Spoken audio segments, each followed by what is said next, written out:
Olá, caros amigos, salve Maria, é com grande satisfação que damos início a mais esta aula do projeto Legado Monfort. Esse projeto que visa gravar uma série de videoaulas para o aprofundamento da formação dos católicos de língua portuguesa. Nós temos mais uma vez conosco aqui hoje o professor Alberto Zucchi, que vai gravar a nossa aula de número 20. Trata-se de um marco, a 20ª aula nesta série de 100 aulas que nós estamos gravando. E, além de ser o marco, a 20ª aula, vai ser a primeira aula em que nós vamos tratar do Concílio Vaticano II. Vamos abordar um tema relacionado ao concílio. Hoje, especificamente, nós vamos tratar da não abordagem, ou vamos dizer assim, da omissão do concílio em ter tratado do comunismo, num contexto que nós conhecemos, sabemos todos, da Guerra Fria, em que essa doutrina era bastante importante e era um problema bastante atual. E como todos vocês aí, igual pelo menos a grande maioria já conhece o professor Alberto Zucchi, eu vou pedir a ele que nós rezemos e comecemos a aula propriamente. Então vamos rezar, Guilherme. Em nome do Pai, do Filho e do Espírito Santo. Amém. Ave Maria, cheia de graça, o Senhor é convosco, bendita sois vós entre as mulheres, bendito é o fruto do vosso ventre, Jesus. Santa Maria, Mãe de Deus, rogai por nós, pecadores, agora e na hora de nossa morte. Amém. Auxílio dos cristãos, rogai por nós. Ave Maria, cheia de graça, o Senhor é convosco, bendita sois vós entre as mulheres, e bendito é o fruto do vosso ventre, Jesus. Santa Maria, Mãe de Deus, rogai por nós, pecadores, agora e na hora de nossa morte. Amém. Auxílio dos cristãos, rogai por nós. Em nome do Pai, do Filho e do Espírito Santo. Amém. Bom, vamos começar mais essa videoaula. Começo cumprimentando a todos aqueles que estejam nos assistindo e agradecendo a todos aqueles que têm apoiado todo esse trabalho, todo o trabalho do site Monfort e todo o apostolado que nós procuramos realizar. Como o Guilherme disse, hoje nós vamos tratar da questão do socialismo e do comunismo e vamos comentar como é que isso foi tratado, ou como ele já disse, não foi tratado, e por que não foi tratado no Concílio Vaticano II e quais são as consequências desse fato. O Papa Bento XVI, ele pediu para que começassem a haver estudos preparatórios, que os católicos se preparassem, estudassem o Vaticano II, porque a partir do próximo ano ele espera realizar um estudo mais aprofundado das doutrinas e dos tratados no Vaticano II e procurar fazer com que os católicos conheçam mais o que foi tratado nesse concílio. O que existe, evidentemente, em toda a igreja é uma grande discussão a respeito desse concílio. Eu gostaria então de fazer uma introdução a essa aula, comentando um pouquinho quais são as posições que existem em relação à doutrina, aos ensinamentos que tem no Vaticano II. Então a gente pode dizer que existe uma primeira posição que afirma que a doutrina apresentada no Vaticano II, na doutrina apresentada no Vaticano II, houve um rompimento, houve uma descontinuidade entre aquilo que era ensinado antes e aquilo que era ensinado depois.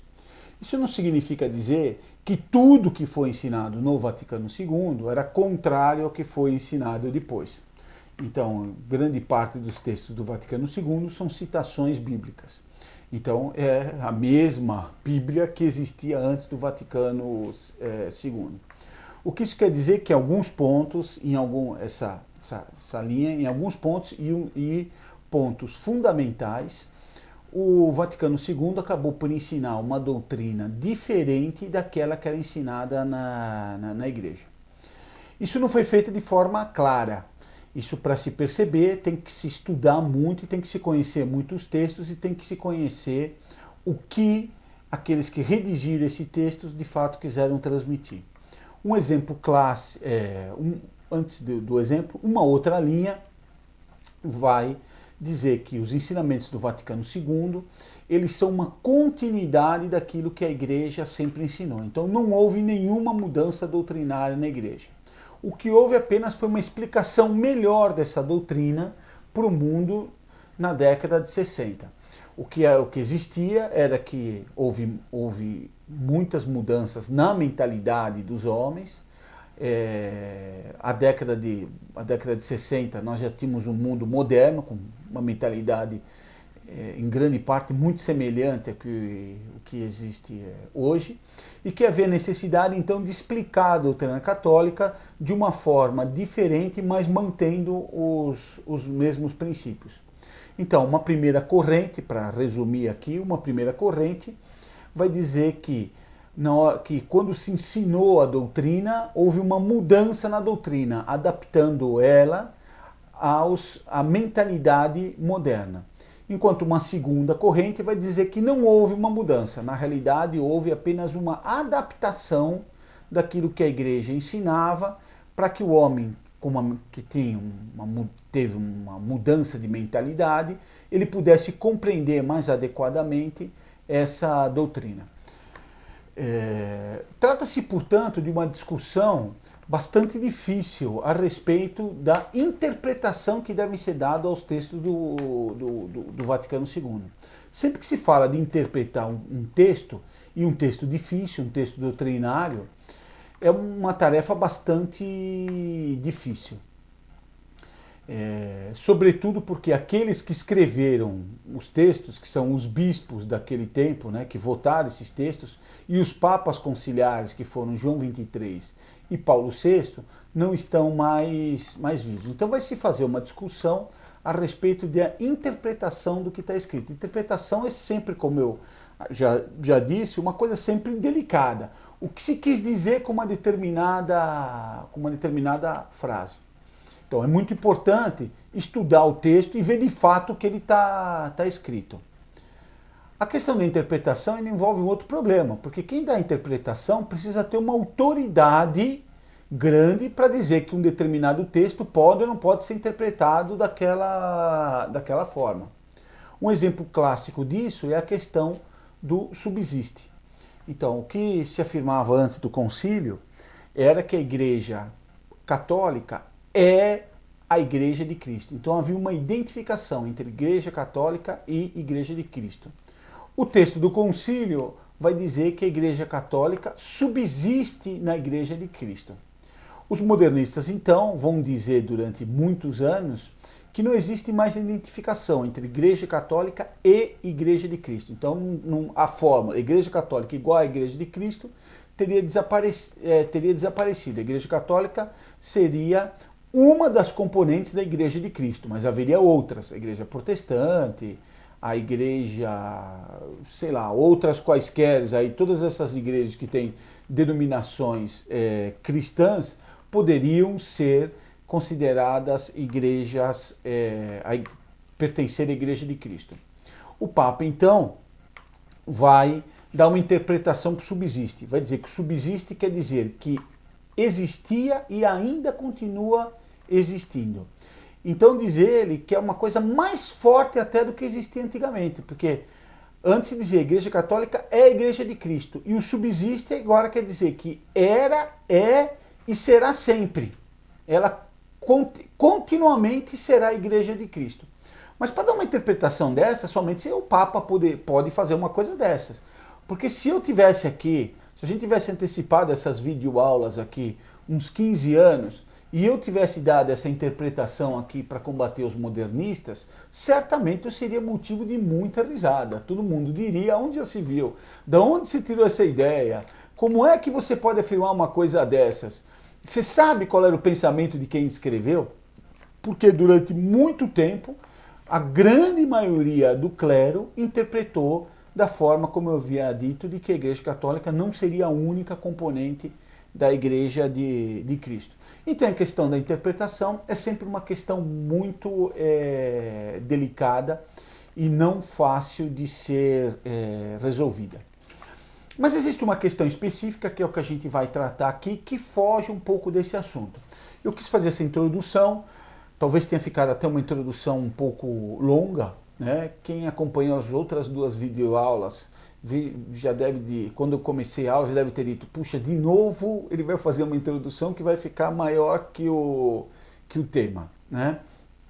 As pessoas que estão assistindo podem ficar tranquilos que eu não vou dizer o nome das pessoas que fizeram essa crítica que é a minha videoaula. Mas talvez tenha ficado uma introdução um pouco longa, Mas eu quis fazer isso porque eu queria focar o problema. Como eu disse, essa é uma discussão que vai estar presente. O que quis dizer os textos do Vaticano II? De fato, o que se apresenta é a ideia de um rompimento. Eu não vou tratar disso aqui, eu acho que haverão outras videoaulas para tratar disso mais detalhadamente, mas eu cito apenas um caso aqui, um caso bastante recente, que foi a carta do padre Nicola Bux, que é teólogo do Papa, para a Fraternidade de São Pio X, especificamente para Dom Felé. Então, num parágrafo da carta, escreve o padre Nicola Bux: é inegável que numerosos fatos do Concílio Vaticano II e do período que o seguiu, ligados à dimensão humana deste acontecimento, então o padre Nicola Bux está falando de fatos do concílio, portanto não são interpretações posteriores dadas pelo concílio. Então, fatos do concílio e do período que o seguiu. Ele está dizendo, houve problemas no concílio, houve fatos do concílio e houve fatos posteriores ao concílio, ligados à dimensão humana desse acontecimento. Quer dizer, pelo menos ele não coloca a culpa em Deus. O fato, se houve erro, foram dos homens que estavam lá. Então ele diz, representam verdadeiras calamidades e causaram vivas dores a grandes homens da igreja. Então, eles representaram os fatos do concílio e do período que seguiu, verdadeiras calamidades.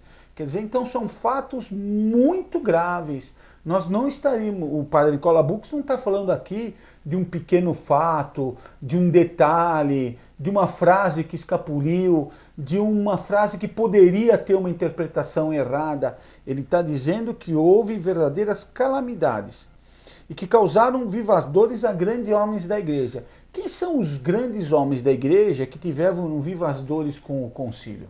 Tem dois que são mais famosos, Dom Lefebvre e Dom Maier. O padre Nicola Bux talvez pudesse ter citado aqui os nomes. Mas, evidentemente, os dois que se destacaram são esses dois. Ora, se eles são grandes homens da igreja, então tem muita propriedade toda a condenação que eles fizeram do concílio. E ele diz, mas Deus não permite que a sua santa igreja possa chegar à autodestruição. Então, diz o padre Nicola Bux que o concílio ele trouxe tais calamidades para a igreja que, se não fosse a nossa crença em Deus, poderia se imaginar que ela tivesse chegado à autodestruição. Então o padre Nicola Bux tem que chamar o testemunho de Deus para dizer que a igreja não chegará à sua autodestruição. Esse texto não é meu, esse texto não foi publicado pela interpretação do site Montfort, a carta está publicada no site Montfort, mas o texto é do padre Nicola Bux. Então, se houverem críticas, porque é uma crítica aqui muito contundente, muito forte ao Concílio Vaticano II, aqueles que defendem a chamada hermenêutica da continuidade devem se dirigir ao padre Nicola Bux e não a mim. Se quiser se dirigir a mim, pode se dirigir, mas tem que se queixar em primeiro lugar com o padre Nicola Bux. Então, como eu disse, de fato houve esse rompimento em pontos importantes, pelo menos segundo o padre Nicola Bux. Mas o que nós vamos tratar aqui na aula é uma questão um pouco diferente, um pouco interessante, porque ela foge desse grande problema. Como eu disse, a questão da interpretação, ela poderá dar aso a uma grande discussão. E, evidentemente, a autoridade do Papa poderá dizer tal texto deve ser interpretado de tal forma para estar de acordo com a doutrina católica, como é o caso aí que eu coloquei, o exemplo do subsiste. Só que o caso que nós vamos tratar aqui não tem problema de interpretação, porque, como disse o Guilherme aqui no começo da aula, o que houve foi uma ausência de condenação do comunismo. O Concílio Vaticano II se recusou a tratar da questão do comunismo.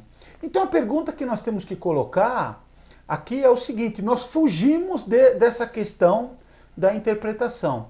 E a pergunta que nós temos que nos colocar aqui é o seguinte, se o concílio representa uma continuidade daquilo que a igreja ensinava antigamente, Qual era a posição anterior ao concílio da Igreja em relação ao comunismo e ao socialismo?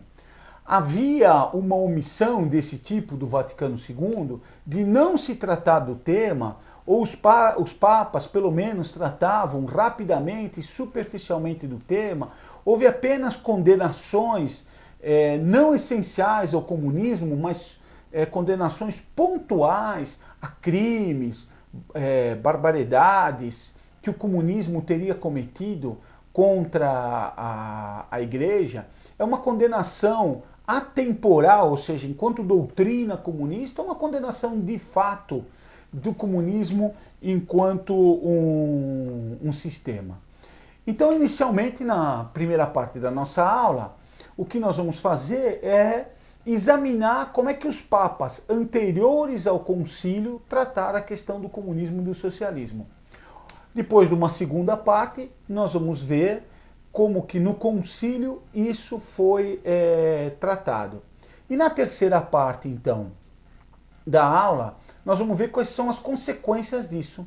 Quais as consequências da forma como o comunismo deixou de ser tratado no concílio. Se houve uma mudança, depois do concílio, na posição dos bispos e do clero em geral, ou se houve uma continuidade com aquilo que existia antes.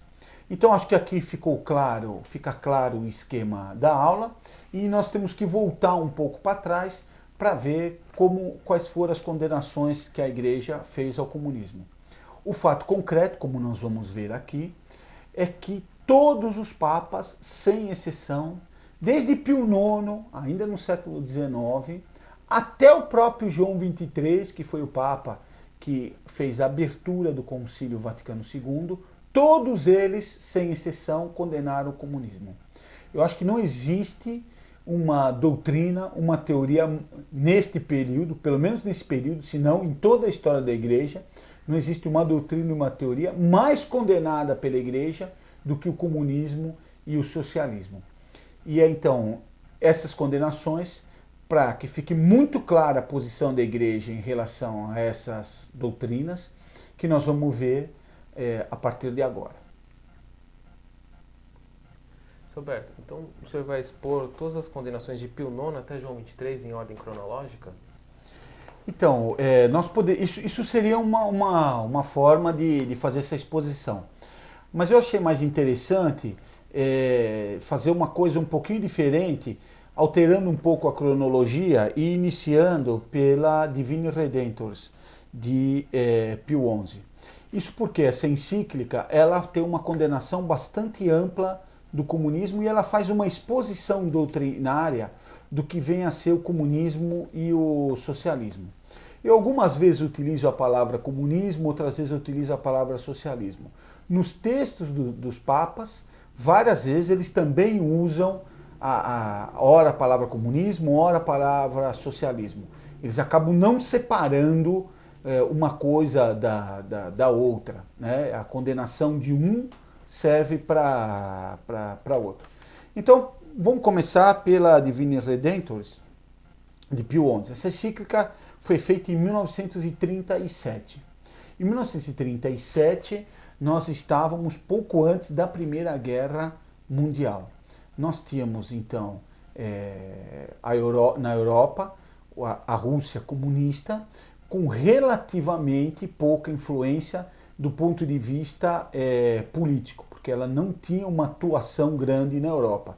Ela não vai ser muito diferente da Rússia, que saiu depois da Segunda Guerra Mundial, que se tornou aquilo que as pessoas costumam chamar de superpotência, que na realidade depois se viu que era só uma superpotência nos jornais.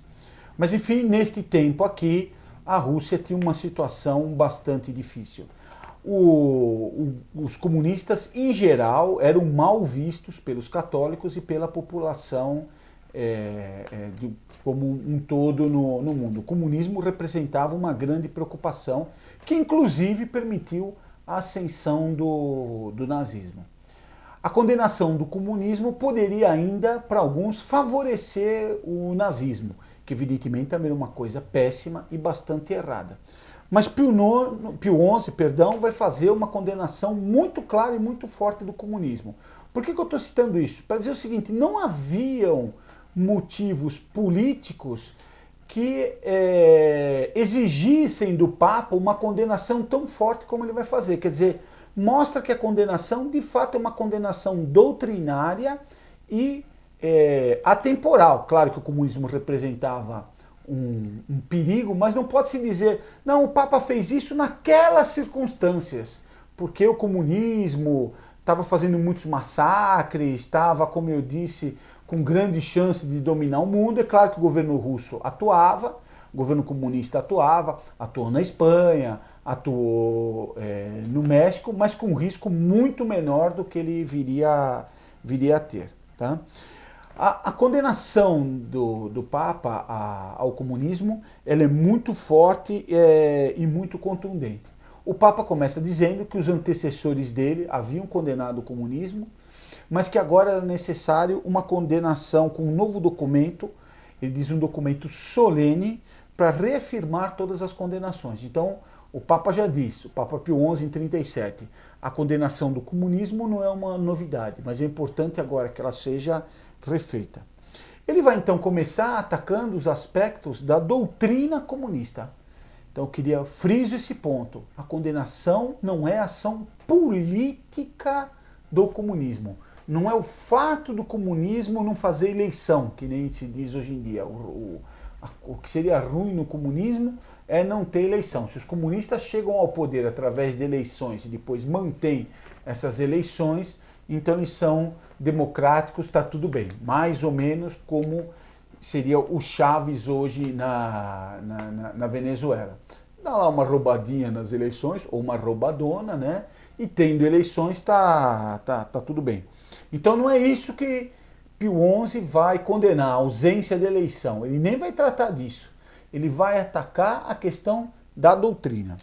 Então ele vai dizer o seguinte, que o comunismo se apresenta sob a máscara de uma redenção dos humildes e acaba impregnando, a doutrina comunista de um misticismo que é hipócrita. Ou seja, ele se apresenta como sendo protetor daqueles que são menos favorecidos na sociedade, os pobres. São esses que não têm recurso, que não são capazes de se defender e que agora então teria os comunistas, que são alguém que estão voltados para a defesa desses pobres. Isso Pio XI vai dizer que é um cinismo. Então a defesa, o fato de o comunismo dizer que faz a defesa dos pobres, Pio XI classifica como um cinismo. E aí vai dizer o seguinte, que a doutrina comunista, o que ela vai procurar é a distribuição das riquezas de forma equitativa. Então ele vai dizer que o comunismo coloca como um grande mal o fato de não haver igualdade em relação aos bens materiais, que seria de si mesmo uma injustiça o fato de alguém ter mais e outros terem menos. E que isto daqui é um desenvolvimento normal do capitalismo, que evidentemente tem erros, não tão graves quanto o socialismo, ele não é condenável em si mesmo, né? Quem vai defender o capitalismo de maneira, considerando ele totalmente adequado à doutrina católica, é o pessoal da antiga TFP, que hoje estão no Instituto Plínio Corrêa de Oliveira, que é uma tese liberal absurda, mas enfim, o capitalismo ele não é mal em si mesmo como é o comunismo. Então, os comunistas vão dizer que a própria ação, a própria estrutura do capitalismo obrigatoriamente produz alguns muito miseráveis e alguns muito ricos. Então ele vai dizer o que ocasiona essa diferença. Então, em primeiro lugar, dizem que alguns países se industrializaram antes que outros. Então, a Alemanha, a França, a Inglaterra, eles sofreram um processo de industrialização, ou seja, eles têm uma capacidade de produzir riquezas muito maior do que outros países, especialmente aqueles que estavam na América, na África e na época na Ásia, né? Se vê que o Japão não teve condição de fazer uma industrialização, né? Então, mas diziam isso os comunistas na época. Então, esses países que que se industrializaram mais rapidamente, eles exploravam aqueles que não tinham capacidade de produzir riquezas. E de que forma eles fazem isso? Eles exploravam os recursos naturais dos países mais pobres. E aí eles obtinham enormes lucros. Então, eles, por exemplo, pegavam aqui o ferro, nem sei se na época já se fazia, já se fazia. Pegavam ferro aqui no Brasil e exportavam para a Europa, exportavam para a Alemanha, etc. E lá se fazia o aço. E depois revende o aço para o Brasil com um lucro enorme. Então o ferro não valia nada e o aço valeria muito. A mesma coisa em relação ao petróleo, em relação a riquezas naturais, ao café e etc. E que então isso seria uma forma dos países ricos explorarem os países pobres. E que isso daqui vai levar, assim como os países ricos exploravam os países pobres, então dando uma riqueza enorme para alguns países e uma miséria gigantesca em outras nações, a mesma coisa acontecia dentro de cada nação.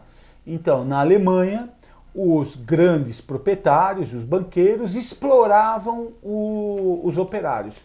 Como os operários não têm condição de produzir, né, não têm condição de ter a posse dos bens de produção, para dizer melhor, os proprietários, então, pagavam uma miséria de salário e exploravam esses operários.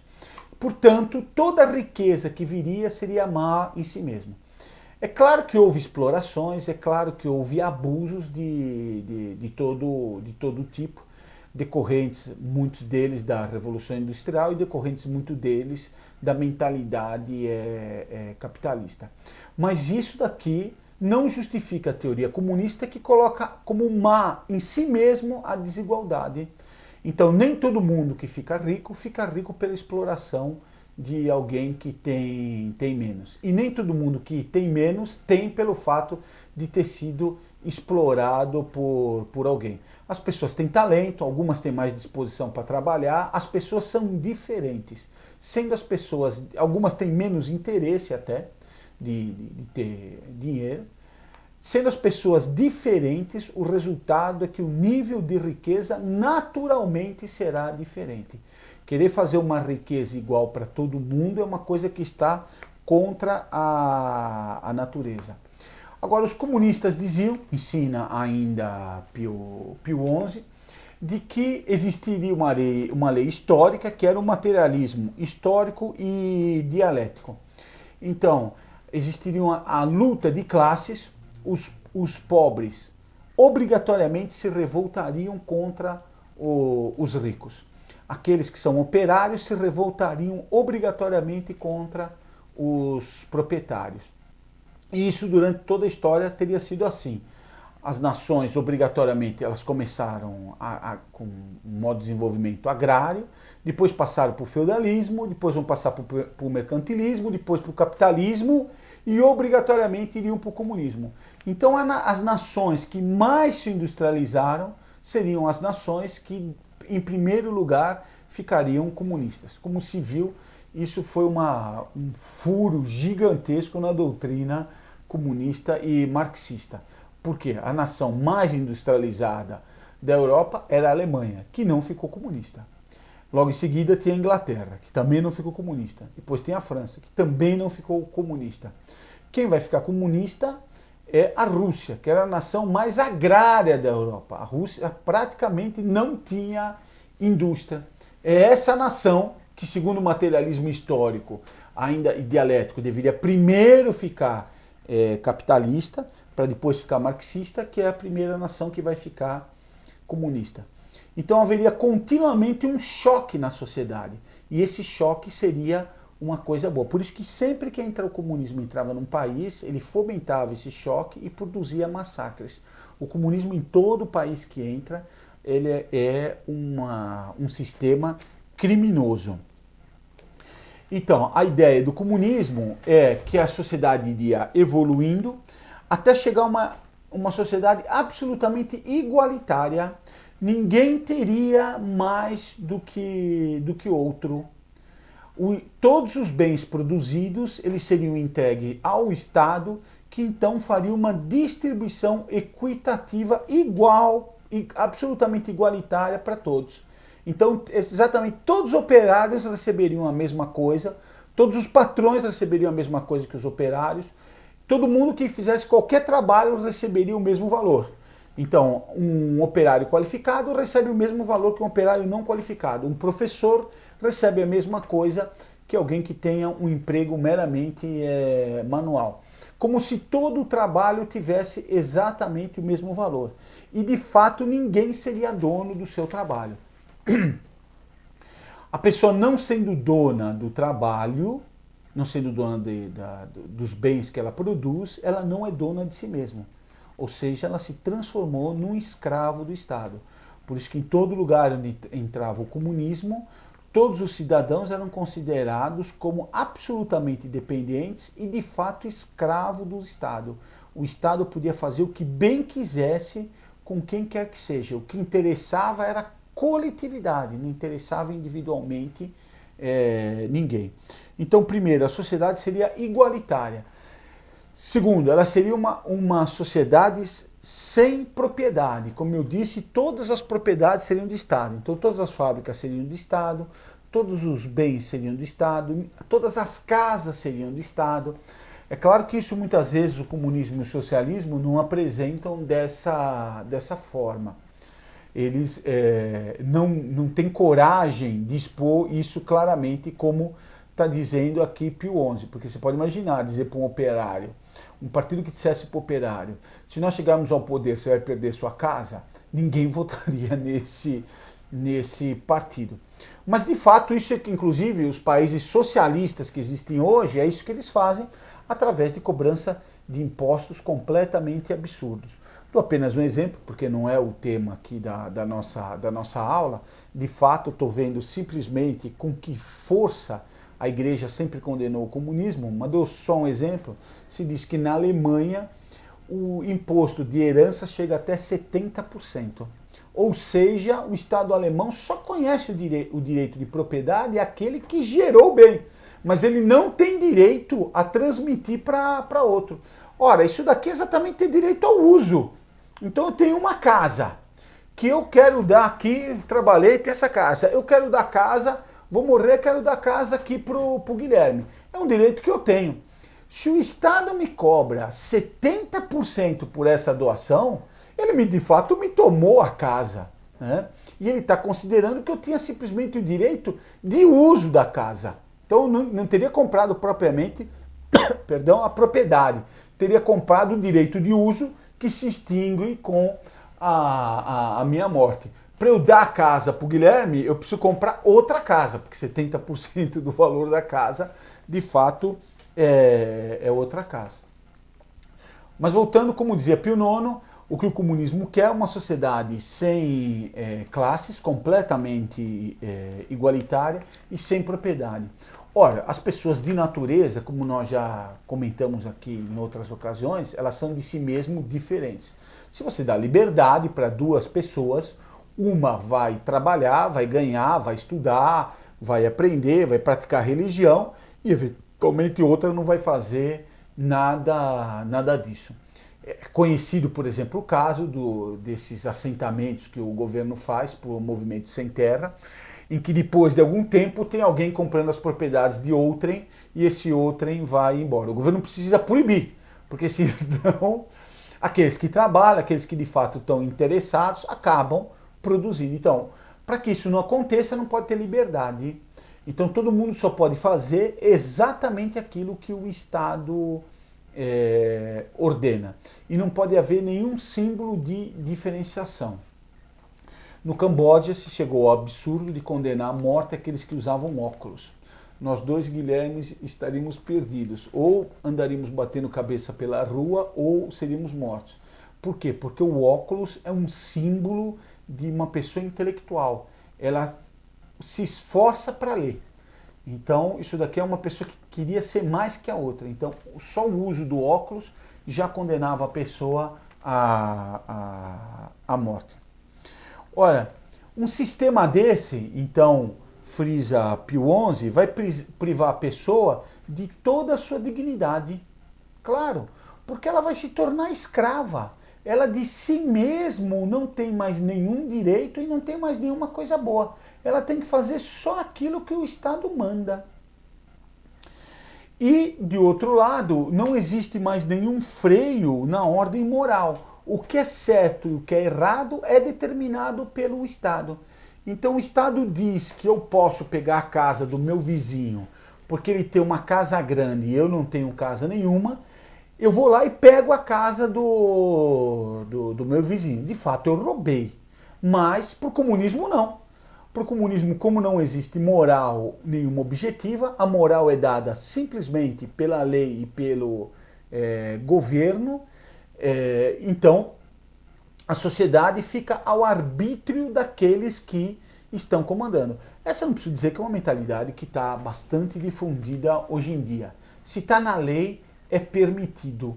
Se não está proibido na lei, não tem problema nenhum. Se discute muito, por exemplo, isso daqui em relação ao aborto, aos países que têm aborto. Se está na lei, então vale, pode ser feito. A pessoa que pratica o aborto, mesmo sendo legal, comete um crime diante de Deus. Isso não há dúvida. Então, não haveria moral. E com isso daqui a família estaria destruída. Porque o comunismo vai dizer que a família ela é fruto de uma mera convenção entre as pessoas. Como não existe Deus, como não existe ordem natural, é simplesmente a família uma combinação. É novamente o que se diz hoje em dia, de que existem várias formas de família. Então se combinam a família de um jeito. Antigamente se combinava a família de outro jeito, como se não fosse a família uma instituição que Deus quis e que estivesse de acordo com a natureza. Mais ou menos como o homem andar em duas pernas. Quer dizer, se todo mundo agora resolvesse andar de quatro, o homem naturalmente continuaria a andar sobre as pernas. Então a família ela é uma instituição natural, ou seja, ela está de acordo com a natureza humana. Para o comunismo, não. Por isso que o comunismo arranja as famílias como ele bem entender, e não existe nenhum vínculo obrigatório entre marido e mulher. Basta a vontade do marido ou da mulher de se separar para isso se tornar uma coisa legítima. E também os filhos, os pais, não teriam autoridade sobre os filhos. O comunismo prega, inclusive, que os filhos deveriam ser retirados da família e ser educados pelo Estado. Porque se deve, de fato, haver uma igualdade, ela não poderá se realizar existindo pais diferentes. É claro que alguém que seja bom, correto, não tenha vícios, vai educar o seu filho melhor do que aquele que o pai tenha toda espécie de vícios, um casal de bêbados, por exemplo. O filho de uma família que seja correta terá muito mais chances de ter sucesso aí talvez não seja a palavra adequada, de ter uma vida correta do que aquele que vem de uma família com problemas. Então o que diz o comunismo? Que todos os filhos devem ser retirados dos pais e que os pais não têm autoridade sobre os filhos. Vocês viram, recentemente foi aprovada aqui no governo a lei da palmada. Então desde que a humanidade existe, os filhos levam os tapinhas do pai. Eu levei, tenho certeza que o Guilherme levou, apesar de nunca ter conversado esse assunto com ele. Quem está aqui ajudando nós a gravarmos a aula, que é o Ângelo, também levou. E todo mundo que assistiu aqui deve ter levado umas palmadinhas do pai. Isso daqui sempre foi a coisa mais razoável do mundo para a educação. Agora o Estado diz que não.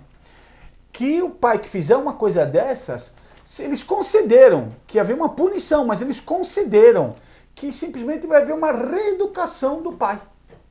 Só que se o pai insistir, o filho pode ser até retirado de casa. Então o Estado tem direito de cuidar de determinar como que o pai vai educar o seu filho. É claro que nessa questão pode existir um abuso, mas o que deve ser coibido é o abuso.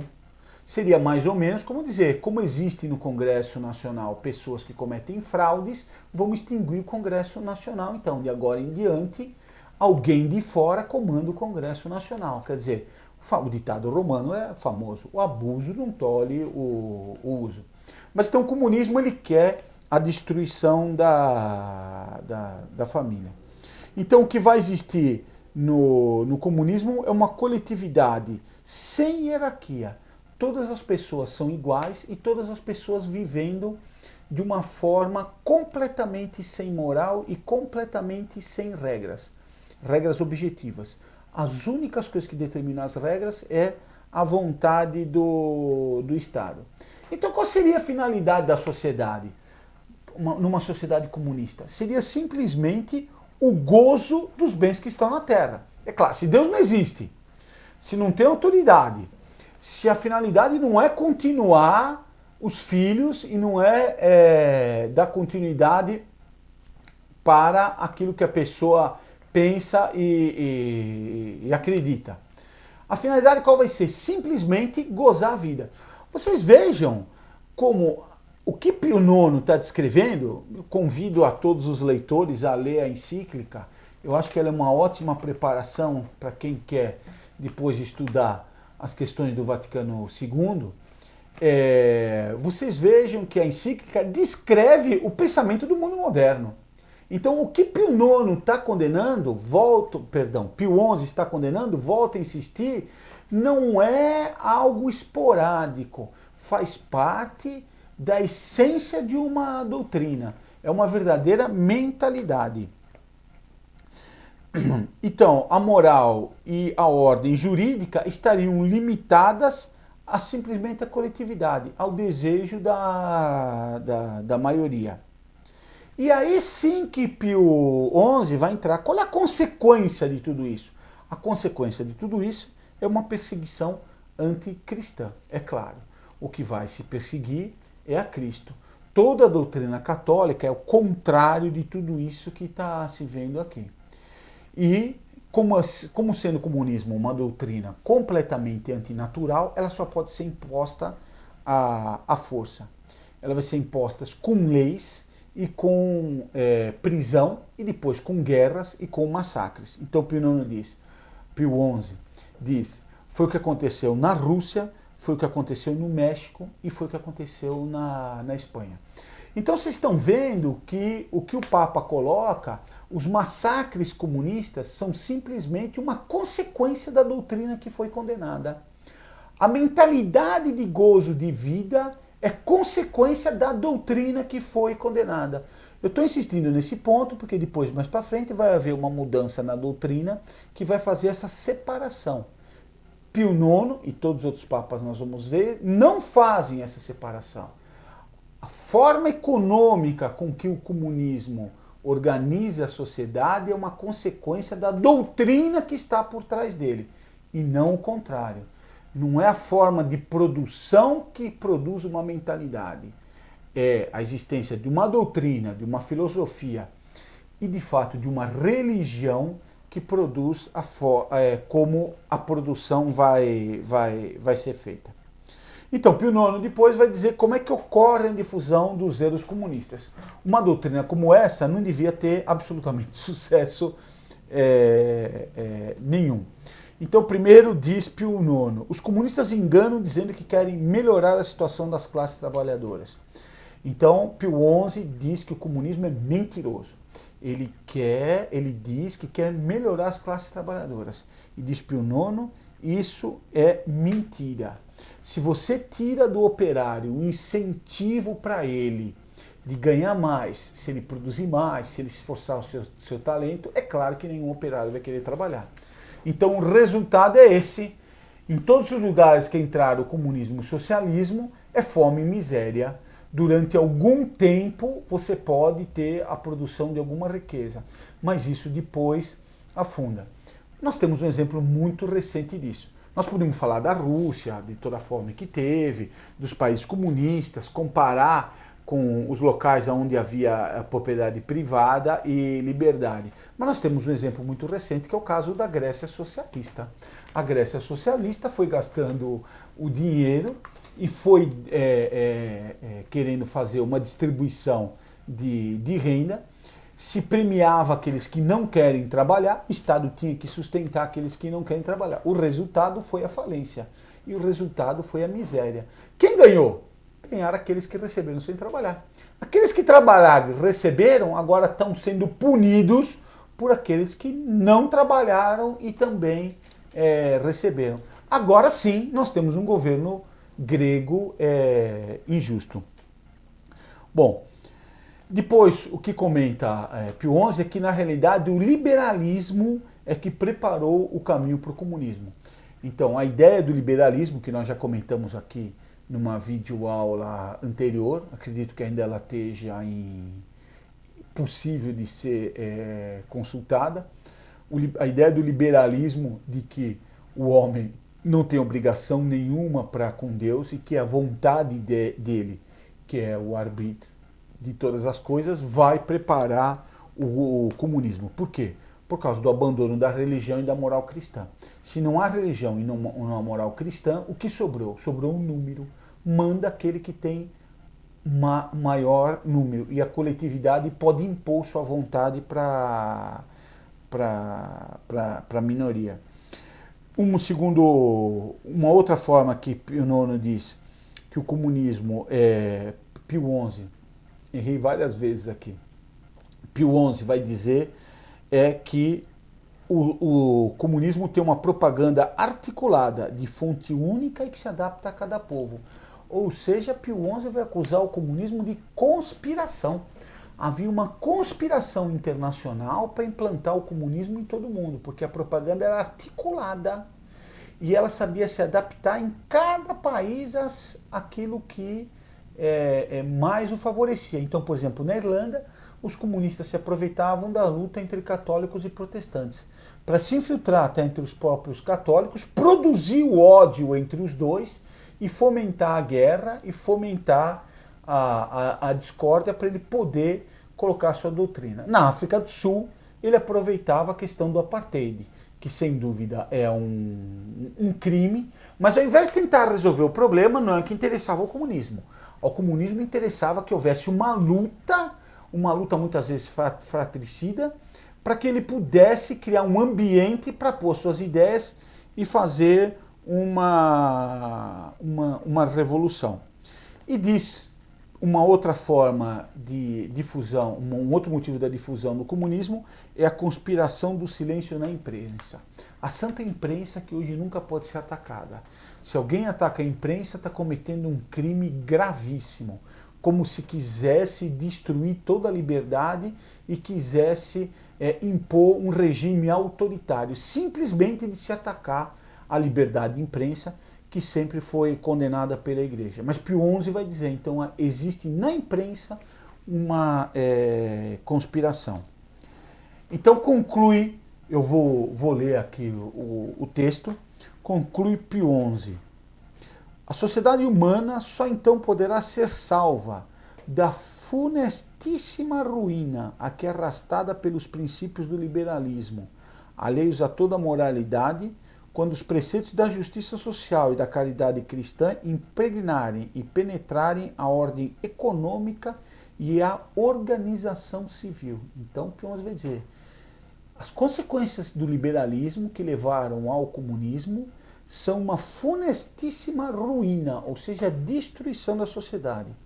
A salvação disso é os preceitos da justiça social e da caridade cristã impregnarem a ordem econômica e a organização civil. Cito e friso essas frases porque depois nós vamos ver documentos que são contrários a isso. O que indubitavelmente, então, a caridade cristã é o que não pode conseguir nem a luta de classe, nem os atentados do terror, nem um abuso ilimitado e tirânico do poder do Estado.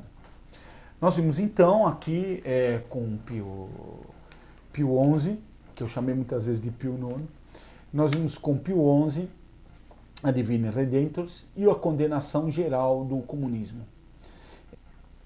Professor Alberto, o senhor então poderia, já depois de ter feito uma longa explicação aí sobre a Divine Redentores, ou Redentors do Papa Pio XI, citar, explicar um pouco as condenações anteriores, desde Pio IX até João XXIII? De fato foi uma longa exposição aqui para o nosso tempo.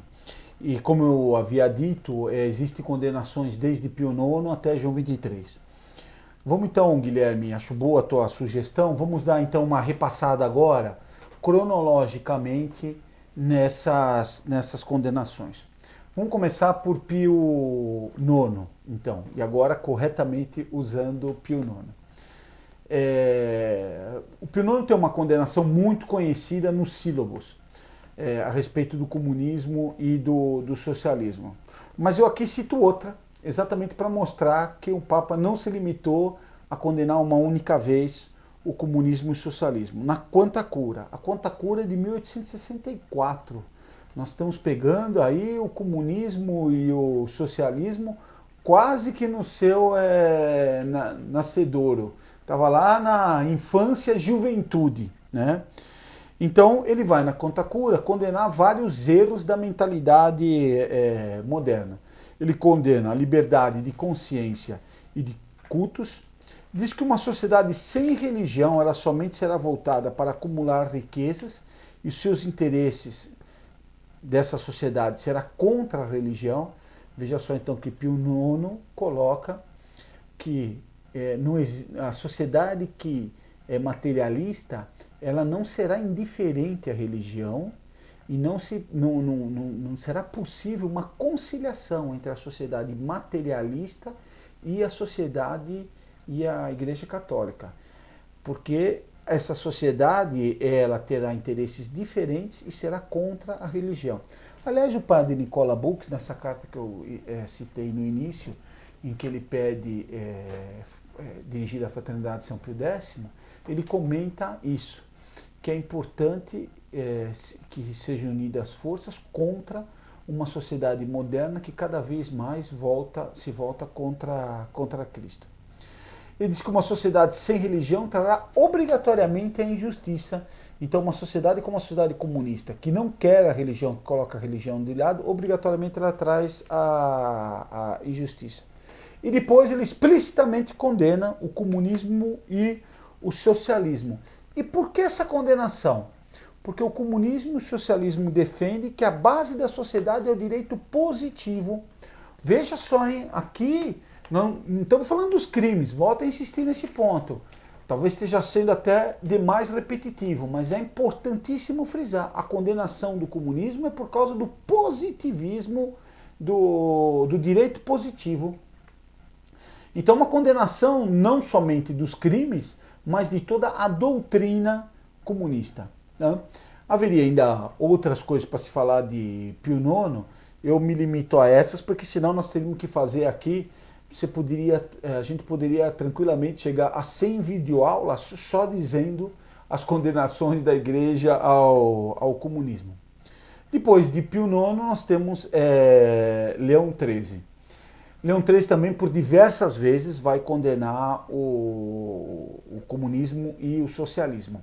Eu selecionei aqui uma também apenas dentre essas várias citações e escolhi a Rerum Novarum. Por que a Rerum Novarum? Porque a Rerum Novarum é apresentada pelos modernistas e pelos progressistas como sendo uma encíclica moderna, uma encíclica que condena o capitalismo e, portanto, estaria vendo o comunismo com bons olhos. Poderia se discutir se nessa época era conveniente ou não fazer a condenação que Leão XIII fez. Isso é um problema que poderia ser discutido, que eu não vou entrar aqui nessa aula. Mas será que Leão XIII, condenando então os erros do capitalismo, que existem, como eu disse, de fato existem, e merecem ser condenados, será que ele, nessa encíclica, pelo menos implicitamente, fez uma aprovação do socialismo e do comunismo? Vejamos então um trechinho aqui da Rerum Novarum. Então ele diz, está no item 3 da Rerum Novarum, os socialistas, para curar este mal, o mal do capitalismo, o mal que ele descreveu, instigam nos pobres o ódio invejoso contra os que possuem e pretendem que toda propriedade de bens particulares deve ser suprimida, que os bens do indivíduo qualquer devem ser comuns a todos e que a sua administração deve voltar para os municípios ou para o Estado. Então ele está dizendo, olha, a solução que os socialistas estão dando é jogar os pobres contra os ricos, instigar o ódio dos pobres contra os ricos. Portanto, a doutrina, veja que aqui ele usa a palavra socialista, consiste em instigar quem é pobre contra quem é rico. Então, continuando. Mediante esta transladação das propriedades e esta igual repartição de riqueza e das comunidades que elas proporcionam entre os cidadãos, lisonjeiam-se de aplicar um remédio eficaz aos males presentes. Então, a distribuição de riqueza, dizem os socialistas, todo mundo vai viver bem, todo mundo vai ter educação, saúde, transporte e segurança, de forma igualitária, e por isso vai ser bom para todo mundo. E aí continua Leão XIII. Mas semelhante teoria, longe de ser capaz de pôr a termo ao conflito, prejudicaria o operário se fosse posta em prática. Então a solução socialista não só não vai resolver o problema capitalista, como vai deixar o operário numa situação mais difícil. Então a crítica que ele faz à sociedade capitalista, aos erros capitalistas, ele faz questão de frisar. A solução socialista não é uma solução, é uma piora. E conclui, pelo contrário, é sumamente injusta por violar os direitos legítimos dos proprietários. Então, essa é uma solução que viola os direitos dos proprietários. O socialismo não pode ser aceito pelos católicos como solução. Viciar, então, é sumamente injusta por violar os direitos proprietários, viciar as funções do Estado. O Estado não deve fazer isso. Não cabe ao Estado forçar e fazer a caridade. A caridade é uma função da igreja. É a igreja que deve fazer a caridade. Não se pode fazer a caridade à força. É a igreja que tem possibilidade de fazer a caridade. Quando o Estado se põe nessa função, ele está viciando as suas funções. E continua, e tender para a subversão completa do edifício social. Então veja só, se isso pode ser considerado um elogio ao socialismo, né? Ele tira o direito dos proprietários, ele destrói, ele faz com que os operários fiquem numa situação mais miserável, ele destrói as funções do Estado e ele destrói a sociedade. Volto a insistir, não há aqui nenhuma frase sobre a questão dos crimes que o comunismo cometeu. Para ficar claro que as condenações não são só dos crimes, as condenações são da doutrina comunista. Bom, diz, só para concluir, assim, esta conversão da propriedade particular em propriedade coletiva, tão preconizada pelo socialismo, não teria outro efeito senão tornar a situação dos operários mais precária, retirando-lhes a livre disposição do seu salário e roubando-lhes, por isso mesmo, toda esperança e toda possibilidade de engrandecerem seu patrimônio e melhorarem sua situação. É claro, o esforço do operário é para melhorar a situação. Se você diz para ele que trabalhando mais ele vai ganhar a mesma coisa, ele está roubado no seu esforço e depois não vai se esforçar. O professor Orlando dava muito esse exemplo. Se chega um professor em sala de aula e diz que vai dar nota 0 para todo mundo, ninguém estuda, porque todo mundo vai ter a nota 0. Mas se chega o mesmo professor e diz eu vou dar nota 10 para todo mundo, também ninguém não estuda, porque todo mundo vai receber nota 10, independente do esforço que tiver. Ou seja, ao se colocar igualdade, se destrói o esforço. E é uma injustiça não com aquele que não estuda, é uma justiça com aquele que é esforçado e que estuda. Evidentemente, um professor que fizesse isso estaria destruindo o ensino da sua matéria. Assim como o Estado, como mostra bem Leão XIII, ao propor a igualdade econômica, está destruindo a economia. Então já vimos Pio IX e vimos Leão XIII. Vamos falar um pouquinho de São Pio X. São Pio X vai ter menos condenações do que Leão XIII, o que de certa forma é providencial, porque mostra que São Pio X vai condenar muito a questão do modernismo. Que então a condenação do comunismo não estava ligado somente à questão religiosa. Era de fato uma condenação pela estrutura, vamos chamar de civil, que existe, da doutrina que existe do comunismo. Mas não vai passar em branco, não. São Pio X vai condenar, vai falar mal do socialismo quando ele falar dos erros do Sion. O Sion era um movimento católico que exatamente defendia uma ação da Igreja Católica junto aos pobres. E que os pobres, então, o Sion era francês, especificamente na França eles explorados, mas no mundo inteiro, que os ricos abusavam dele, e que os católicos, ao invés de ficarem rezando, de ficar esperando, procurando fazer um ensinamento da doutrina, de frequentar a missa, frequentar os sacramentos, o importante era ação social. O Sion lançou a campanha da fraternidade. Né? Eles vão, então, defender de que o importante é agir na sociedade e dar alimento, dar saúde pro povo. São Pio X vai, primeiramente, ver o Sion com bons olhos, mas depois ele vai ver que ele se enganou em relação ao Sion. E vai fazer uma condenação solene do Sion. E ele, nessa condenação, vai dizer, sim, na realidade pode-se dizer que o Sion escolta o socialismo, o olhar fixo numa quimera. Porque ele vai dizer que, assim como o socialismo, o Sion queria uma utopia, uma sociedade sem classes, onde todos vivessem bem e onde todos tivessem a mesma coisa.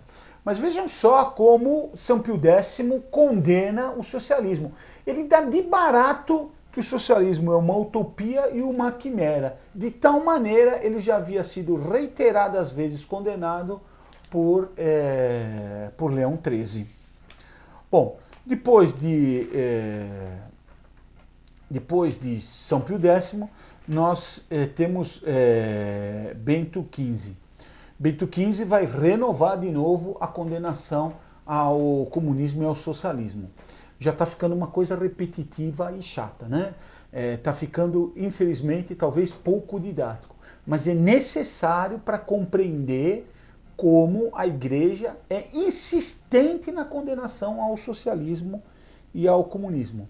Então, Bento XV, na encíclica Ad Beatissimi Apostolorum, de 1º de novembro de 1914. O comunismo estava agora às portas da Rússia. Então, ensina Bento XV. Não é nossa intenção aqui repetir os argumentos que demonstram claramente os erros do socialismo e das doutrinas semelhantes. Então, ele já dá de barato também. Erros do socialismo e das doutrinas que são semelhantes. Nosso predecessor, Leão XIII, muito sabiamente já o fez em encíclicas verdadeiramente veneráveis. E vós, veneráveis irmãos, tomareis o maior cuidado para que esses graves preceitos não sejam jamais esquecidos, mas sempre que as circunstâncias exigirem, eles deverão ser expostos com clareza e inculcados nas associações católicas, e congressos, em sermãos e na imprensa católica. Então, Bento XV já começa a ficar preocupado que estão esquecendo. Quase que pode-se dizer que é profético Bento XV.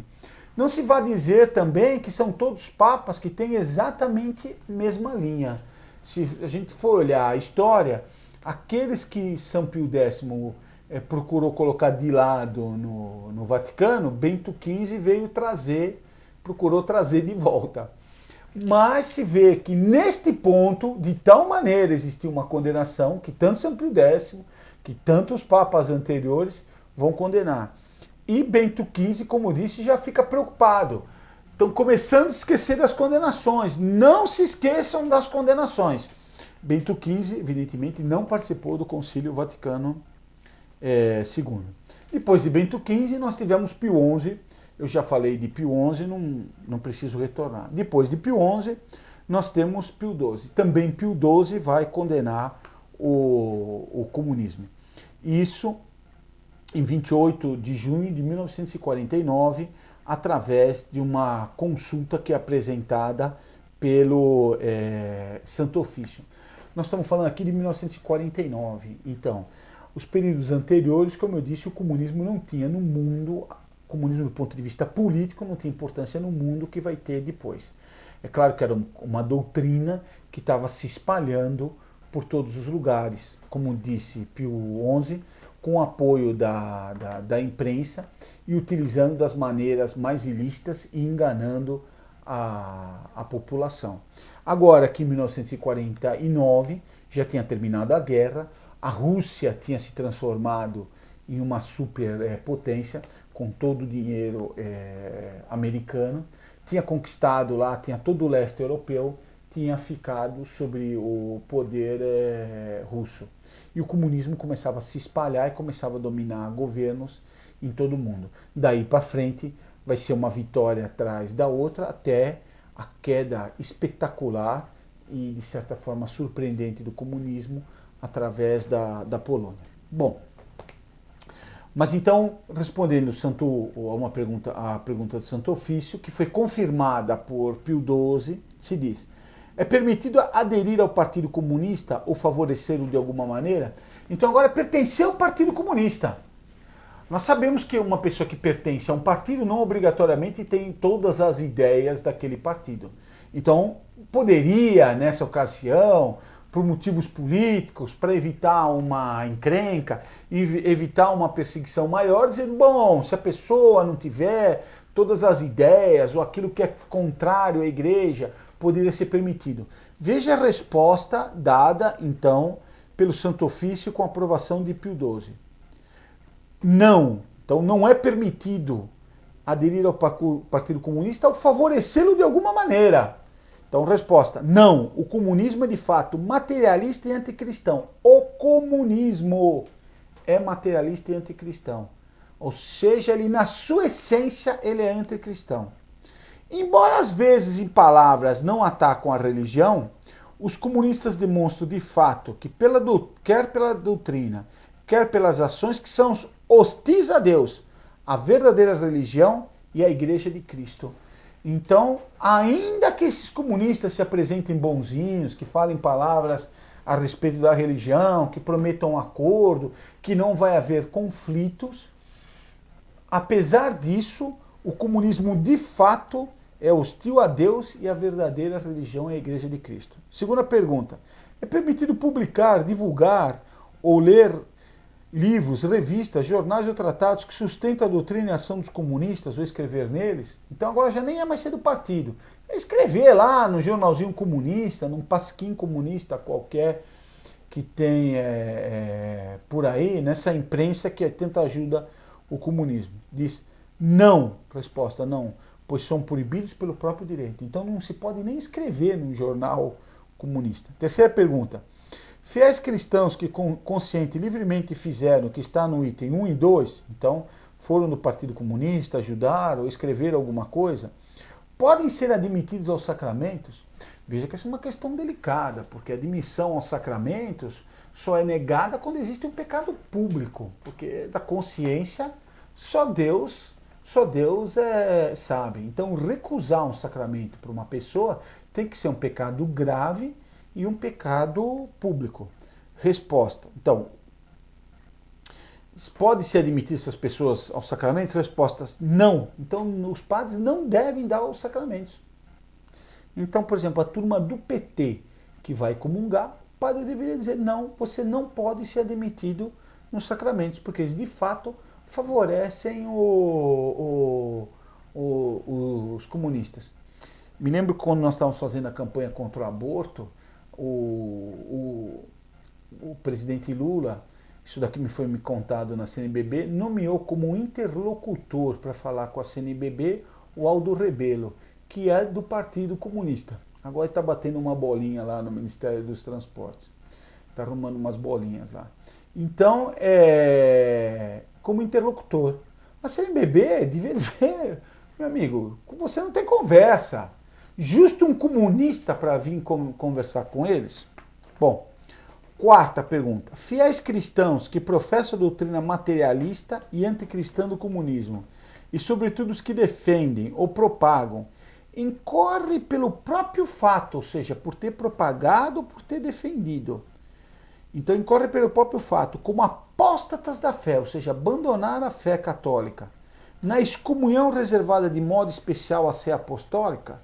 Resposta sim. Então quem defendeu o comunismo está excomungado. E o perdão é reservado somente à sé apostólica. Muito grave.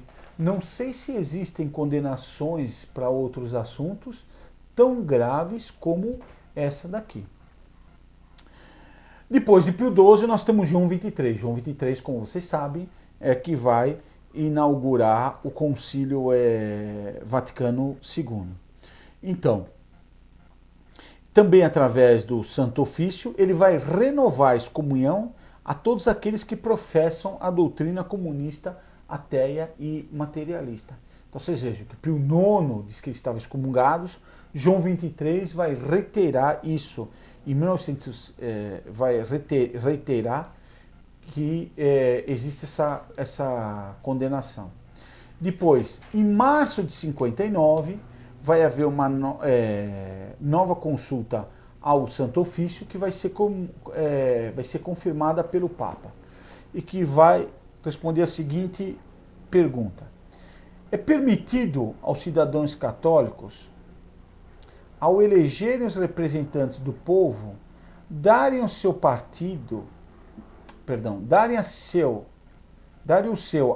voto a partidos ou candidatos que mesmo que não se proclamam princípios contrários à doutrina católica e até reivindicam o nome dos cristãos, apesar disso, se unem de fato aos comunistas e os apoiam por sua ação?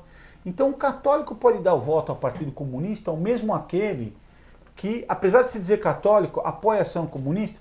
Por exemplo, agora aqui nós vamos ter em São Paulo. Vai ter a eleição para a prefeitura, tem um candidato, que é o Chalita, que se diz católico, frequenta aí a Canção Nova, escreveu o prefácio do livro do padre Marcelo Rossi, então se apresenta de quase carola, né?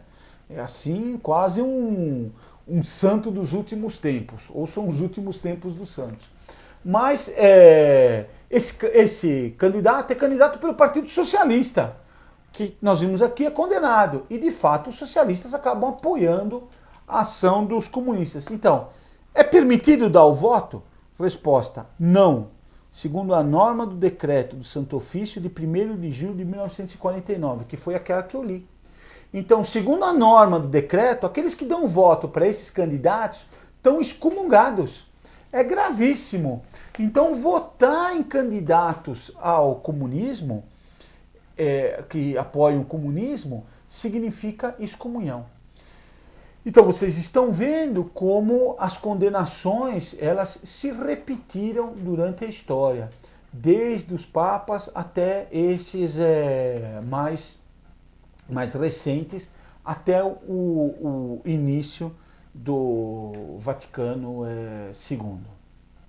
Bem, seu Alberto, acredito que então finalmente chegamos aí no concílio para tratar da não abordagem do tema do concílio no comunismo, algo que ganha bastante relevo tendo em vista todo esse histórico de condenações, não é? Claro, nós insistimos nesse histórico para mostrar a importância que foi dada na doutrina da Igreja na questão da condenação ao comunismo. Apesar da longa exposição, ela foi bastante resumida. Nós poderíamos ampliá-la e fazer, como eu disse, aqui uma boa quantidade de videoaulas citando, só mostrando todas as condenações que os papas fizeram do comunismo.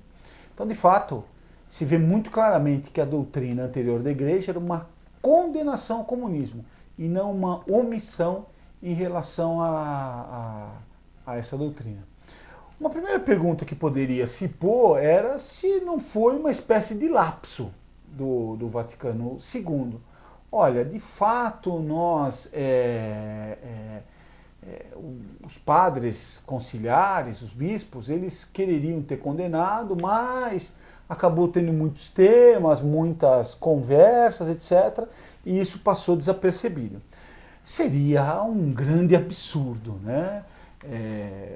O comunismo nessa ocasião, como você comentou no começo da aula, estava no meio da Guerra Fria, havia o perigo de uma guerra atômica mundial, se falava até em extermínio da humanidade. Essa guerra teve para acontecer com a crise dos mísseis cubanos, e a filosofia comunista se espalhava no mundo inteiro por todas as universidades. Nós aqui no Brasil tivemos um governo comunista que quase levou o país a uma ditadura. Mas isso em toda a América Latina, na África, no Sudeste Asiático, o comunismo se espalhava. Era o grande problema do tempo. Então já seria um absurdo, uma falha muito grande se houvesse esse esquecimento. Mas de fato não houve o esquecimento. As questões comunistas, como não podiam deixar de ser, estavam presentes no Vaticano II. Ninguém propôs isso, não houve algum bispo que tivesse ido atrás e que tivesse querido uma condenação do comunismo. Monsieur Lefebvre, em 1983, existe uma conferência dele que é famosa, em Nova York, em que ele diz: fui eu mesmo quem levou 450 assinaturas à Secretaria de Estado, a Secretaria do Concílio. E a Secretaria do Concílio não quis receber, aspas, porque havia sido prometido aos comunistas que o comunismo não seria condenado pela Igreja, e o Concílio não o fez. Então, o Monsieur Lefebvre colheu a assinatura de 450 bispos. Isso daqui não é um número desprezível. São 450 bispos que vão pedir a condenação do comunismo, que vão pedir que o concílio se manifeste a respeito do comunismo. Ora, com a finalidade de permitir com que os comunistas liberassem os bispos ortodoxos a participar do concílio, foi prometido que o comunismo não seria condenado no concílio. Essa promessa não tem valor, ela não deveria ter sido feita. Mas se ela de fato foi feita, ela não tem valor. É como se eu tivesse prometido a alguém que roubaria outra pessoa, que enganaria outra pessoa, que mentiria para outra pessoa, que cometeria um crime. Se eu fiz essa promessa é inválida. Então a qualquer momento eu devo deixar de cumprir essa promessa. A minha obrigação é cumpri-la. Como eu prometi, agora eu tenho que fazer, senão cometo pecado, tendo prometido falsamente alguma coisa. Essa promessa de si é inválida. Se isso foi prometido ao comunismo, seria inválido.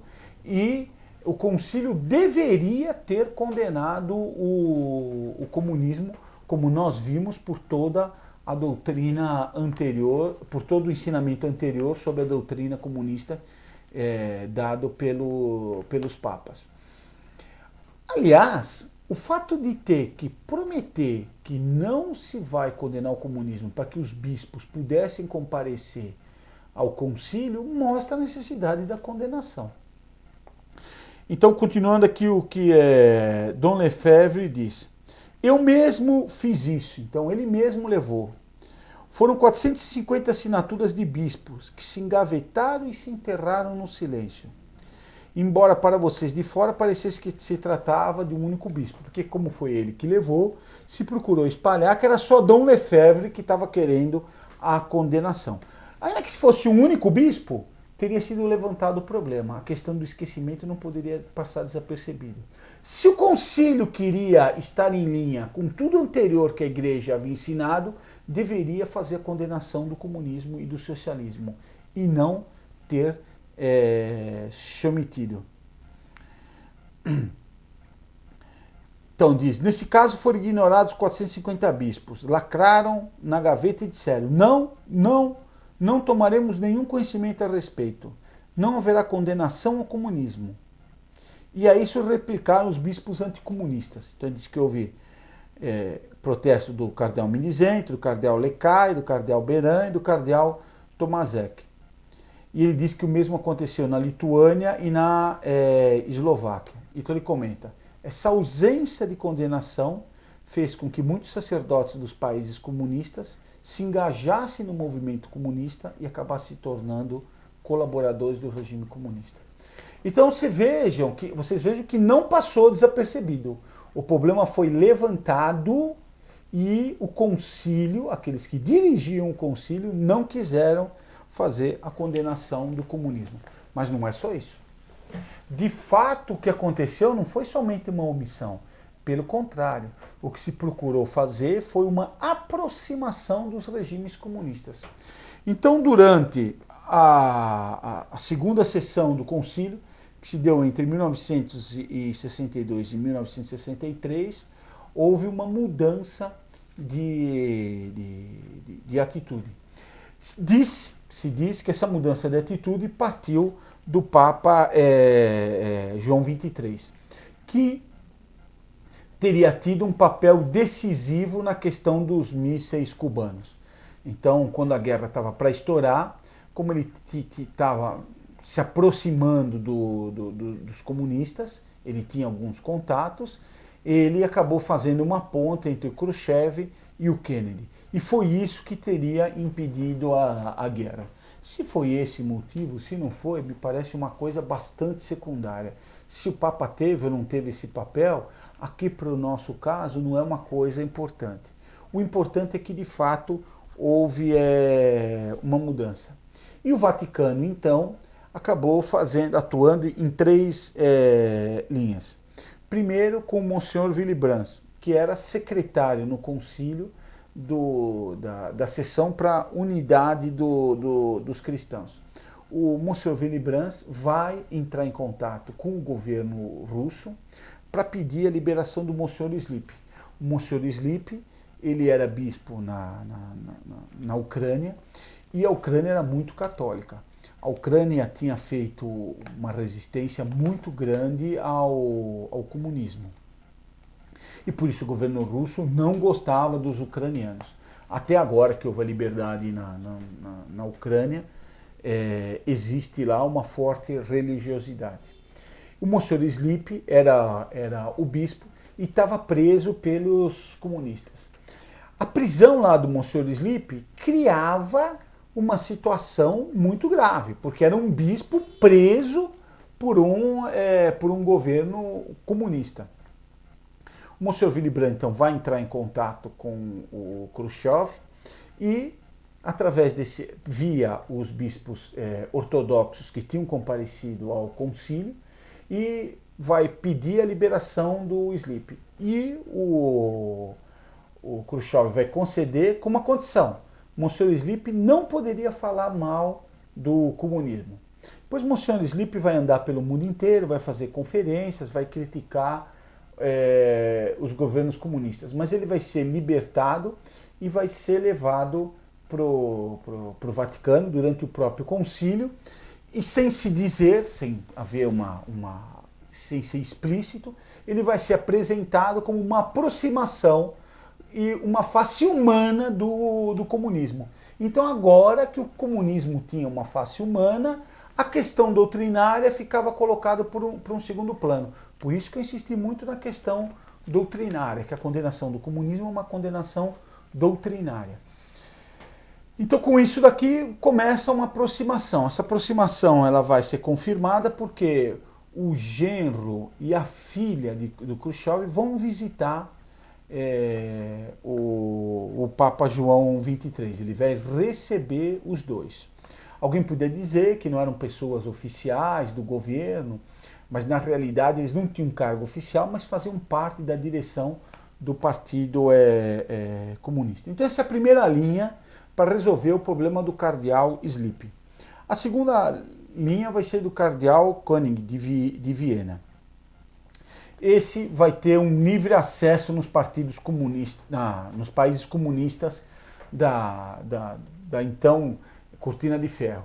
Ele vai frequentar livremente a Polônia, a Tchecoslováquia, vai algumas vezes para a Áustria e, sobretudo, vai tentar resolver o problema do Monsenhor Beran, que era cardeal em Praga. Ele também estava preso lá pelos comunistas, e o Monsenhor Koenig vai conseguir um relaxamento da prisão dele. E vai fazer muitas viagens ao leste europeu.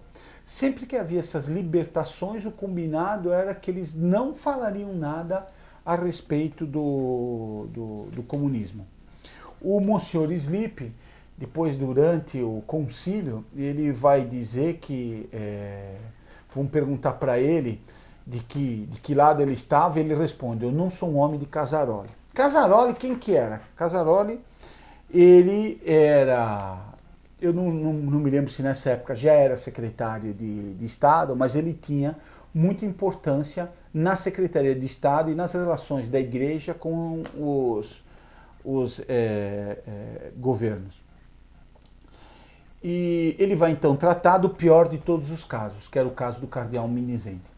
O Minizente valia a pena, vocês depois escrevam um e-mail para o Guilherme pedindo uma videoaula a respeito da história da Revolução Húngara e do cardeal Minizente, porque é uma história bastante interessante, heróica e muito próxima de nós. 1954, as pessoas que participaram muitas pessoas que participaram da Revolução estão vivas até hoje.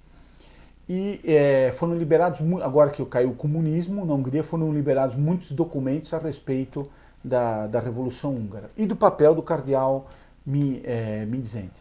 O cardeal Minizente, ele já era bispo quando a Hungria declarou guerra à Rússia por influência nazista e o governo era nazista. O cardeal Minizente ficou contra os nazistas. Quando os comunistas então invadiram, acreditavam que ele seria o cardeal que talvez pudesse se alinhar aos comunistas, porque ele era contra o nazista. Só que vai comentar nas primeiras eleições de 1945, que foram eleições na Hungria, para escolher o governo. Diz o cardeal Minizente: foi a tirania que trouxe à Europa esta terrível guerra. Foi a tirania que pisoteou os mais sagrados direitos humanos. Foi a tirania que negou mesmo em teoria que os indivíduos têm direito de desenvolver suas habilidades, seus talentos e seus gostos. Mas nós não devemos ter o tipo de democracia, aqui entre aspas, que substitui uma brutalidade, uma facção faminta pelo poder por outra. Quer dizer, não adianta tirar o nazista e colocar os comunistas. Pedimos, irmãos, que pesem estas palavras antes de lançar seus votos.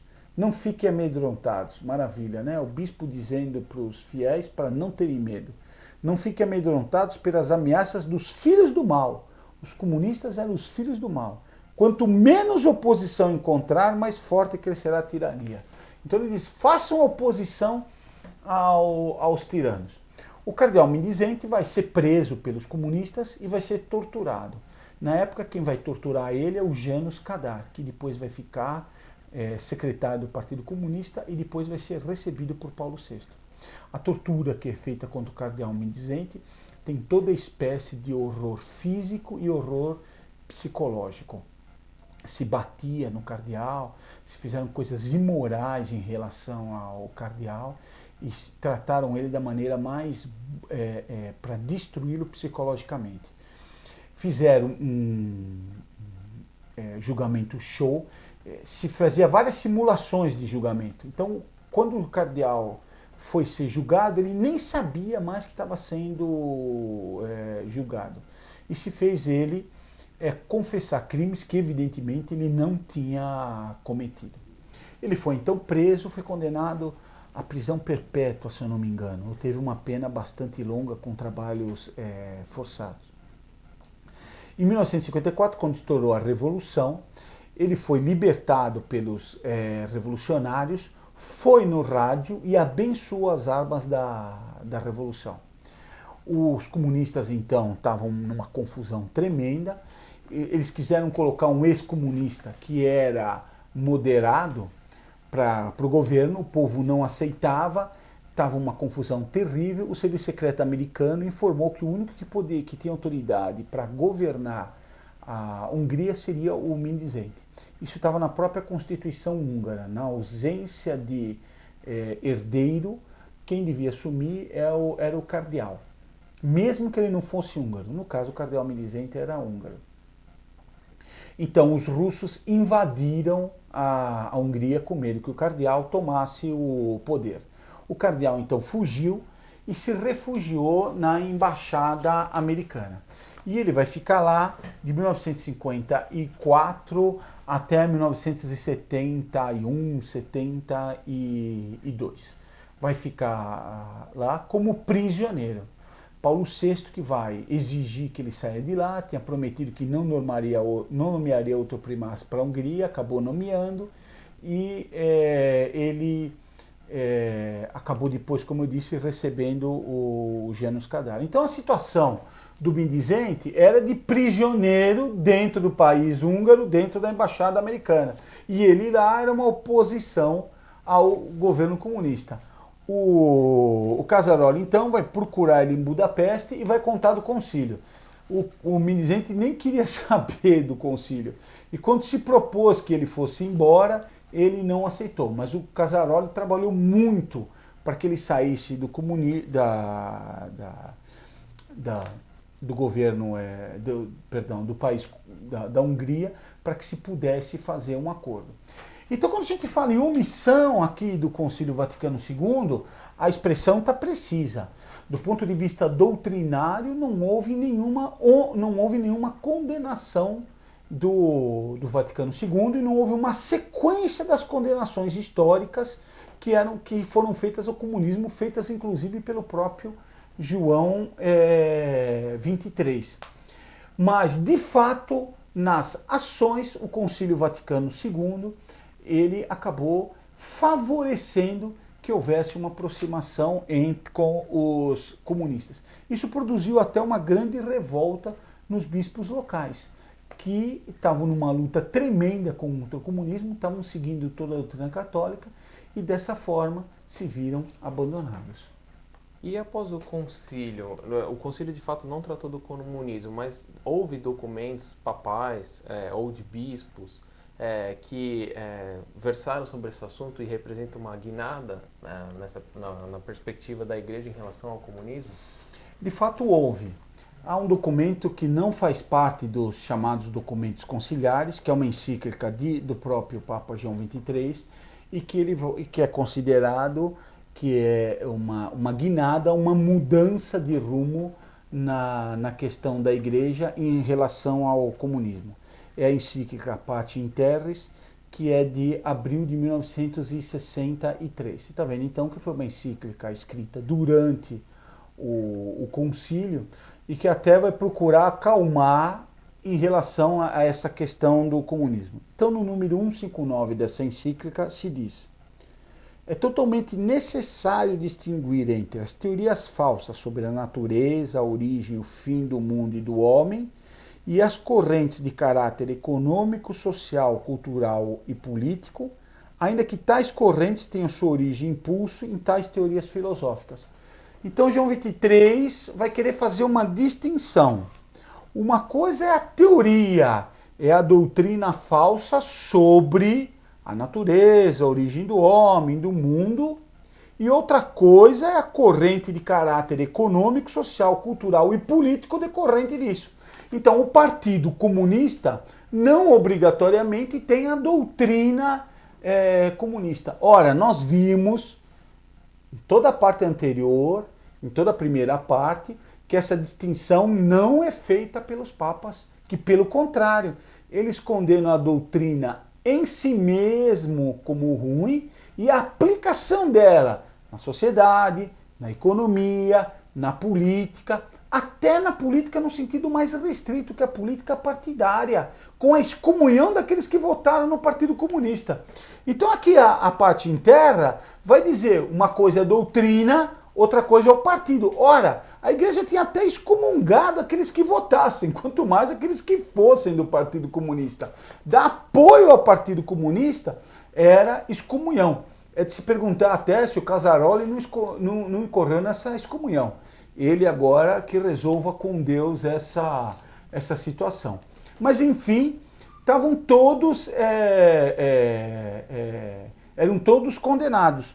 João 23 vai colocar essa definição, essa diferenciação, perdão, e vai concluir. Porque uma doutrina, quando foi elaborada e definida, e não muda, ele diz, a doutrina é assim, não muda. Pelo contrário, as correntes referidas se desenvolvem no meio de condições mutáveis e estão sujeitos, por força, a uma contínua mudança. Ou seja, a doutrina comunista, a filosofia lá, a falsa teoria dela, da comunista, isso de fato é imutável. Mas a aplicação concreta dessa filosofia ia mudando. Vejam aqui que está se preparando o comunismo com ar humano, o ar simpático.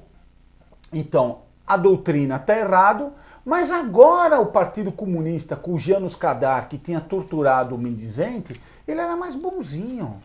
Ele tinha um ar humano, ele não queria mais saber de briga. Ele estava procurando agora se adaptar ao mundo, tentar conversar com a igreja. Como fizeram, por exemplo, os comunistas de Angola, que tinham perseguido lá os católicos, tinham feito uma revolução comunista, uma revolução para terminar com o direito de propriedade, contra a família, contra tudo aquilo que nós vimos até agora e que foram recebidos por Paulo VI no meio da luta.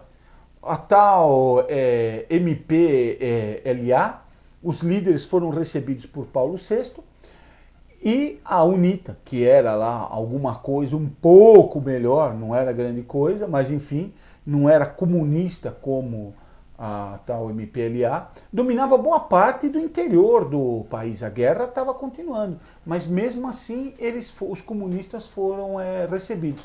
Então veja que essa encíclica vai preparar essa mudança.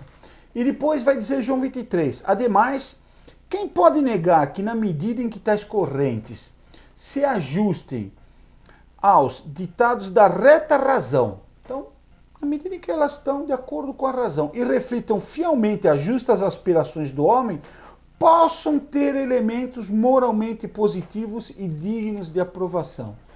Que distância para a funestíssima ruína, hein? Que mudança!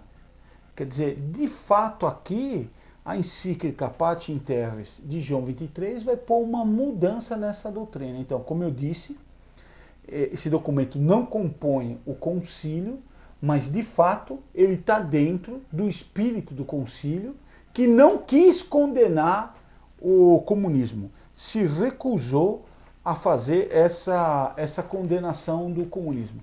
Qual vai ser o resultado?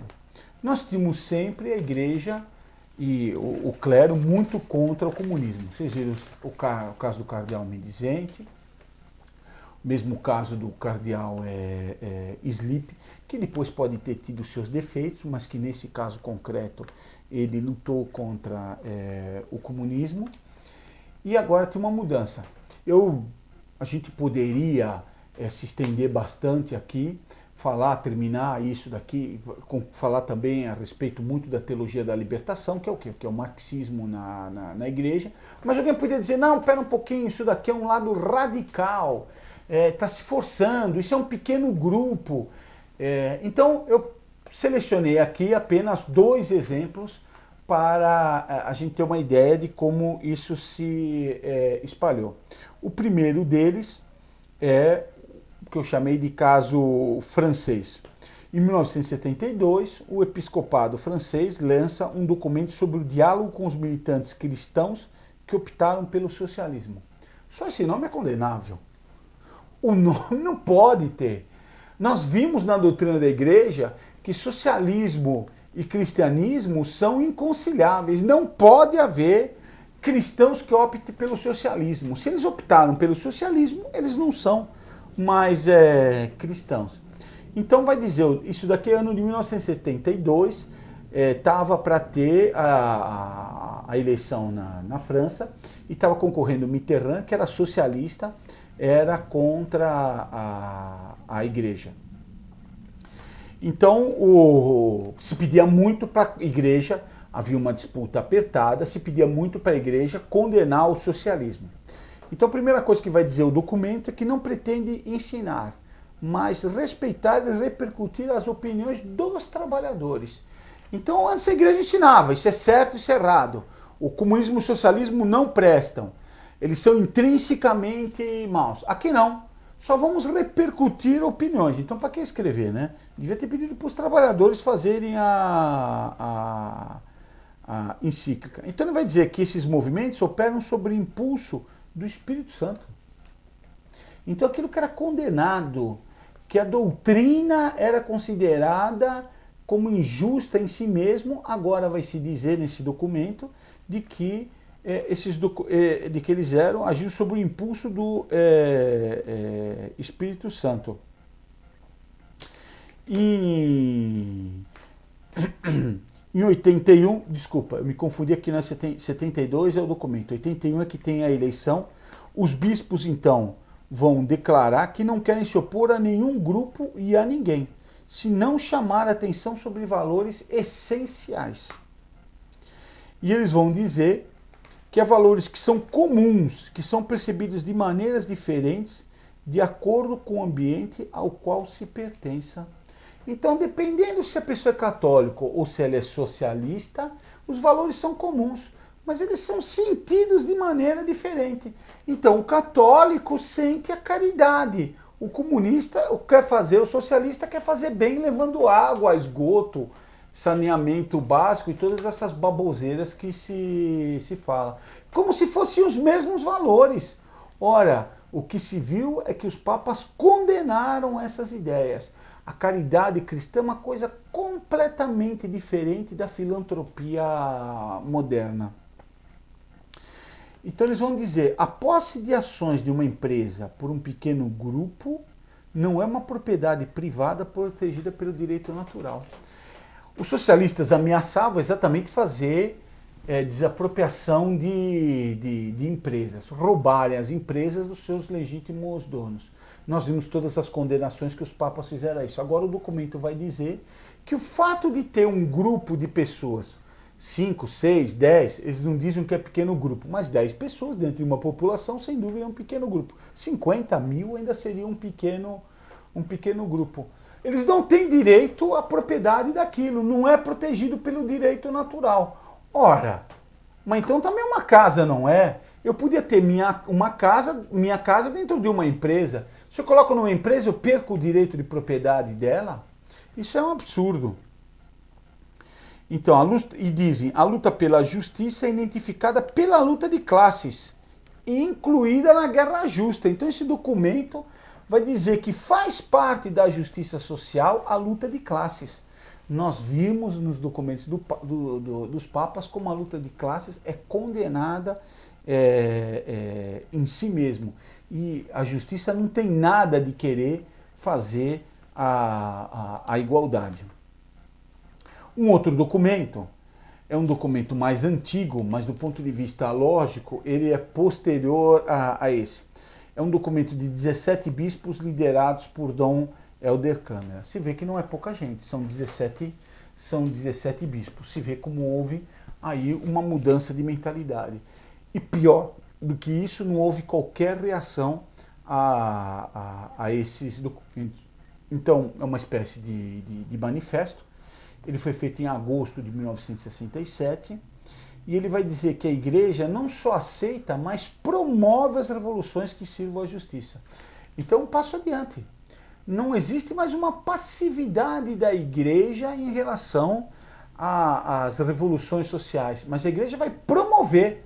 Nós vamos ter aqui no Brasil exatamente toda a guerrilha sendo ajudada pela igreja, né? São os padres que vão fazer o recrutamento e fazer o apoio logístico à guerrilha do Araguaia. E diz que a revolução é um meio legítimo para a reforma social. Revolução aqui quer dizer a matança, a morte, tomar em armas, derrubar o governo. Então não é nem mais agora o caráter humano. Olha, o comunismo mudou, tem um caráter humano. ele não quer mais matar ninguém, não. Aqui o documento vai defender a ação comunista, a revolta armada. E aí, evidentemente, vem a crítica à igreja. Vocês vejam como os papas têm razão. Uma sociedade dessa vai ser uma sociedade contra a religião. Então, diz o documento no qual foi liderado por Dom Helder Câmara. A igreja tem uma cumplicidade com o dinheiro e a riqueza injusta. Então, o fato de ter gente que tem muito dinheiro e ter riqueza injusta é culpa da igreja. Por que seria culpa da igreja? Não foi a igreja que pegou o dinheiro e entregou para ninguém. Exatamente, a culpa está pela condenação da doutrina comunista. Então, Dom Helder Câmara é daqueles que percebeu que o concílio não tinha dado uma continuidade à doutrina da igreja. E o que tinha havido, apesar de não ter se manifestado um documento do concílio a favor do comunismo, graças a Deus, e do socialismo, de fato, a ação que foi feita no concílio em relação aos governos comunistas e a omissão que foi feita, que houve pela ausência de condenação, levou de fato a uma mudança de posição. E vai dizer ainda o documento que a igreja tem que se alegrar que tenha aparecido um sistema social que está menos separado da moral evangélica. Então, o sistema comunista seria um sistema que está de acordo com a moral evangélica, está de acordo com os ensinamentos de Cristo. Acho que a primeira parte da aula deixou claro todo o absurdo que é isso. Dom Fragoso, um outro bispo aqui no Brasil, vai apoiar o documento e vai dizer: o reino de Deus se realiza na vida presente. Assim, os problemas políticos se convertem em problemas religiosos. A igreja deve cuidar da fome, da higiene e da saúde. Outro que está na campanha da fraternidade. Então, o importante é cuidar da situação concreta do povo. Pecado, vida depois da morte, sacramento, oração, jejum, penitência. Tudo isso daqui é bobagem da igreja de antigamente. Vocês vejam a gravidade dessa omissão e as consequências dela. Então ele diz, Dom Fragoso, se os camponeses trabalham junto, se unem e se ajudam mutuamente, se adquirem o sentido da solidariedade, se darão conta de que o que acreditam ser uma fatalidade nada mais é do que uma injustiça ou um defeito de organização. Então é preciso unir os trabalhadores para que eles se revoltem. Como eles estão hoje, eles estão conformados com a situação. Isso é ruim. Tem que fazer eles conviverem e se revoltarem contra a situação. Vivendo o evangelho, perderão sua religiosidade passiva. O que é religiosidade passiva? Rezar o terço, rezar a Ave Maria, ir na missa. Isso é uma religiosidade passiva, tem que ter uma religiosidade ativa. O que é? Se revoltar, fazer revolução. Somente após isto, eu lhes falarei de Deus. Quer dizer, quando eles tiverem revolta, tiverem contra a sociedade, quiserem o fim da propriedade, aí ele vai falar de Deus. Para quê? Não sei. Porque aí que de fato não existe o menor sentido em falar de Deus. Deus é contra tudo isso. A não ser que ele vai identificar o homem como Deus. Ele vai aí dar uma justificativa doutrinária para essa revolta. Ou seja, sendo o homem Deus, ele pode fazer o que ele bem entende. É a vontade dele que deve ser levada em consideração e é de fato o único parâmetro, a única guia que o homem tem que seguir. Eu dei só 2 exemplos, eu poderia dar outros, como disse, falar da teologia da libertação. Os casos aqui no Brasil se multiplicaram, os casos pela Europa se multiplicaram. No mundo inteiro houve uma transformação do clero e uma forte tendência marxista. Isso daqui levou depois o Papa João Paulo II, que era contra os governos marxistas, a uma verdadeira luta contra a teologia da libertação. Como eu disse, aqui eu acredito que mereceria um assunto especial e nós faríamos aqui com que os nossos as pessoas que nos acompanhem tivessem aí talvez até uma doença, né, de ficar tanto tempo em frente à tela do computador assistindo o vídeo. Acho que ficou bastante claro, acho que creio que eu consegui demonstrar a gravidade dessa omissão, creio que eu consegui demonstrar com muita clareza que a igreja sempre condenou, que foi uma condenação insistente e que, independente de qualquer interpretação que se dê aos textos do Vaticano II, essa daqui é uma omissão bastante grave. E queria encerrar repetindo uma frase que eu disse no começo, que é do padre Nicola Bux, e que agora fica clara. É inegável que numerosos fatos do Concílio Vaticano II e do período que o seguiu, ligados à dimensão humana desse acontecimento, representam verdadeiras calamidades e causaram vivas dores a grandes homens da Igreja. Agradeço a todos e me despeço de vocês. Muito obrigado, agradeço ao Sr. Alberto pela explicação e acompanhando aí a despedida, também peço a todos que não deixem de rezar por nós, acompanhar nosso trabalho com suas orações e salve Maria. Salve Maria para todos. Vamos rezar, Guilherme? Vamos. Em nome do Pai, do Filho e do Espírito Santo. Amém. Ave Maria, cheia de graça, o Senhor é convosco, bendita sois vós entre as mulheres, e bendito é o fruto do vosso ventre, Jesus. Santa Maria, Mãe de Deus, rogai por nós, pecadores, agora e na hora de nossa morte. Amém. Auxílio cristãos, rogai por nós. Ave Maria, cheia de graça, o Senhor é convosco, bendita sois vós entre as mulheres, bendito é o fruto do vosso ventre, Jesus. Santa Maria, Mãe de Deus, rogai por nós, pecadores, agora e na hora de nossa morte. Amém. Doce coração de Maria, seja a nossa salvação. em nome do Pai, do Filho e do Espírito Santo. Amém.